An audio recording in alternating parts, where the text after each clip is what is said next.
ମୁଁ ଆଜି ସକାଳୁ ଯାଇ ପହଞ୍ଚି ଯାଇଥିଲି ଅଫିସରେ। ହଁ ଏଥିରେ କୋଉ ନୂଆ କଥା ଯେ ଡେଲି ତ ଅଫିସରୁ କାମ ସାରି ମୁଁ ଆସି ପହଞ୍ଚି ଯାଇଥିଲି ରୁମ୍ରେ ପହଞ୍ଚିବା ପରେ ମୋର ରୋଷେଇ ଷ୍ଟାର୍ଟ କରିଦେଇଥିଲି। ସେଇ ପୁଣି ଦୁନିଆର କଷ୍ଟକର ରୋଷେଇ ଥିଲା, ସିଏ ହେଉଛି ପାଣିଆ ଡାଲି। ଆପଣମାନଙ୍କୁ କ'ଣ କହୁଛି, ଆପଣମାନେ ତ କେବେ ଡାଲି ଦେଖିନଥିବେ ଆଉ। अबे साले ରୋଷେଇ ସରିଲା ପରେ ଆମେ ସବୁ ବସିଗଲୁ ଖାଇବା ପାଇଁ। ଖାଇଲା ଭିତରେ ଆମ ପାଖକୁ ଜଣେ ଅଲଗା ପ୍ରାଣୀ ବୁଲି ଯାଇଥିଲେ। ଖାଇବା ଷ୍ଟାଇଲ ଦେଖନ୍ତୁ ଜଣଙ୍କର ସାତରେ କ'ଣ ପକେଇବି? ପିଆଜ। କ'ଣ ପାଇଁ?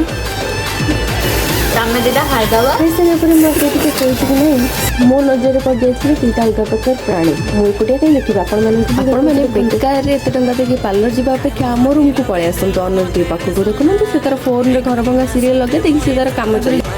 चल चल चल चल गाड़ी स्टार्ट कर। ମୋ ଦେହ ଖରାପ ଥିଲା ତ ମୁଁ ଏଠି ଗୋଟା ମସଲା ଧରି ପଳେଇ ଆସିଲି ଟିକେ କାଢ଼ା ବନେଇବା। କିଛି ସମୟ ପରେ କାଢ଼ା ମୋର ହେଇଯାଇଥିଲା ପୁରା ରେଡି। ଏଠି ମୋ ମୁହଁର ଏକ୍ସପ୍ରେସନ ଦେଖିକି ଆପଣ ଜାଣିପାରୁଥିବେ କାଢ଼ାର ଟେଷ୍ଟ କେମିତି। 50 रुपया काट ओवर एक्टिंग ପଡ଼ିବ ନା। ଆଜିର ଦିନ କିଛି ଏମିତି ଥିଲା। ରହିଲି, ନମସ୍କାର।